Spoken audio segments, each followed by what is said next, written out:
What's up, good people? Mark Holmes here, and as always, I want to say thank you all for watching, commenting, subscribing, and being part of the Joe Blue Sports Report. Without you guys, as well as you ladies, you know that this literally does not work. I hope everybody's having a great Monday. It's been kind of a rough start for me this morning. I recorded my morning video and sent it to upload, and for some reason, it's not there. It says the checks are starting soon. It's just spinning around in the YouTubeverse out there. So I don't know if it's going to be there or not. So we'll see if it does or doesn't. Anyway, in the meantime and in between time, you do your thing and I'll do mine. I'm sitting here thinking about the Dallas Cowboys, and what my morning video was about was, have the Dallas Cowboys actually changed what they're doing? Or have they just gotten better at doing what they were doing before? Because as we go through free agency, the Cowboys have not signed any free agents, really. Big name free agents. We got Ronald Jones, which is a nice move and stuff. The moves we actually made were trades. Stephon Gilmore, Brandon Cooks. That's not really digging deep into free agency, and that's something that they've done throughout the years. You think about Hankins during the season last year, where we traded, I think, a 6th-round pick to get him. You can think about some of the other players that we brought in. So that really isn't new in comparison to, say, like what other teams did last year, where they just went crazy picking up, going through, getting a Von Miller, getting, making trades for Russell Wilson. We are still doing those smaller moves, be it better than other teams have been. The Cowboys have been great at getting talent where other teams haven't. Their problem has been is not adding the whipped cream and the cherry on top players that get you over the hump. But I think that after last year, there were so many big moves. You literally had to have your head on a swivel to keep up with all the big moves that were out there. And it was like, boom, Russell Wilson traded, after Pete Carroll and Russell Wilson basically said, I want to finish my career up here and we're not trading him. So when you hear a coach say, kind of like Sean Payton, we're not trading Courtland Sutton or Jerry Jeudy, that's a way of trying to put it out there that they're for sale. Make us an offer. But for the Cowboys, I like the moves that they have made. Although one of the biggest free agents is still out there, literally biggest free agents, a guy that I have so wanted to see wearing the Dallas Cowboys star. He's in the twilight of his career.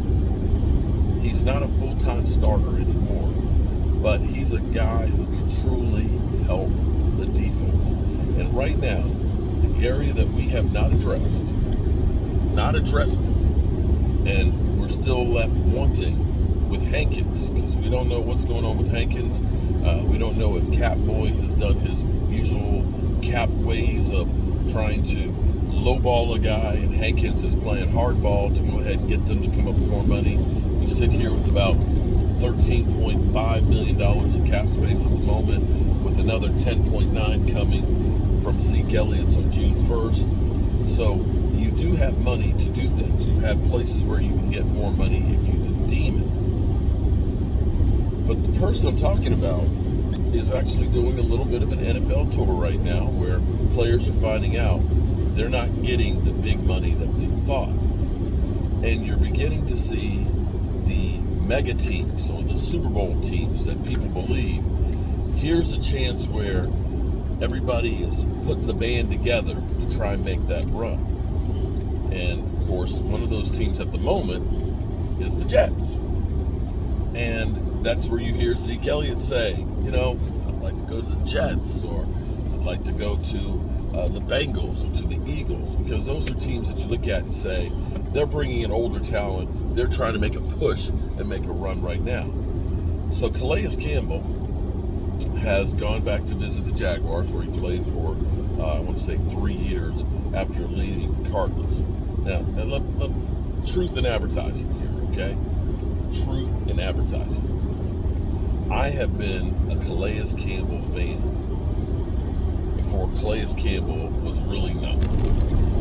And meeting him and seeing him throughout his career has been amazing. You know, I feel almost like a proud father watching my son grow up. Calais has always been more than just football. One of the nicest guys that you would ever meet, and which is one of the reasons why he has been an NFL Man of the Year. He has been a leader on and off the field. He's a guy who has 99 sacks. 99. To put this in perspective, Charles Haley, 5-time Super Bowl winning Charles Haley, has 101. I remember when he left the Cardinals, my thing was screaming it from the top of the mountains, literally. This is the kind of guy you want to have on your defense. The Cowboys, for whatever reason, are kind of meh when it comes to defensive linemen. They always look at it and say, well, a defensive end and defensive tackle, yeah, he's a defensive end, he can also play tackle. And if you play tackle, well, you can play the nose too. And they don't put the resources behind it, and they don't understand how important it is to stop the run at that point of attack.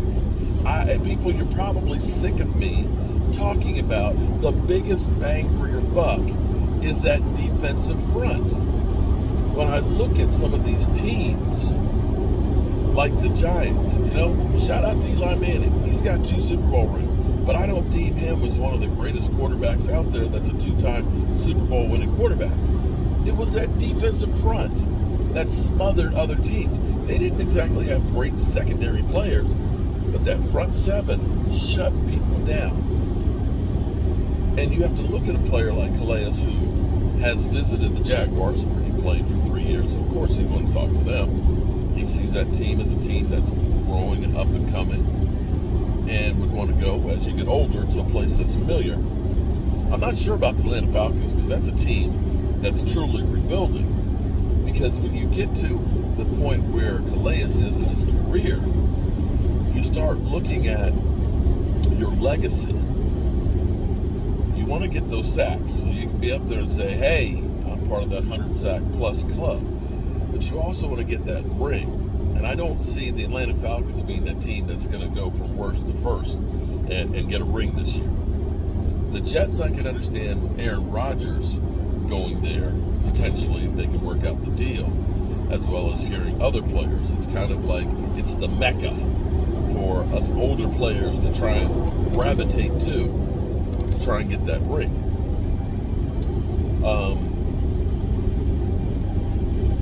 Jets, Atlanta, Jaguars, Buffalo. And of course, Buffalo is again another one of those teams that, we saw like Von Miller go there. Josh Allen is deemed one of the best quarterbacks in football, even though he had more turnovers last year than anybody and such, and had his receiver literally going like, dude, what are you doing? But be that as it may, those are the places he's visiting. I would like to see the Dallas Cowboys become one of those teams, those destination teams. That's the term to call it. Destination teams to try and get the band together to make a run. I already see Stephon Gilmore. You see Brandon Cooks. You see Ronald Jones, who's got 2 rings. I would love to see Calais Campbell here. And the Cowboys are doing themselves a disservice if they don't even at least talk to him. So we'll see if anything happens on that. We'll see if he signs. But I think one other thing that's going on right now is, and I don't want to say that the NFL is colluding, but the NFL is realizing if we don't make these big money moves and we make the players wait, the longer they wait, the more that desperation starts to set in, and then they start settling for less. You haven't seen the big moves this year. You see Jalen Ramsey go for a 3rd. You see Brandon Cooks go for a 5th. It's changed completely. Cowboys, talk to Calais. Talk to Calais. I'm Mark Holmes. Well, I'm on the road again. Just can't wait to get on the road again. What am I saying? Wait, I'm on the road. Have a good day, and I'll see you at the Red Brick House. Peace.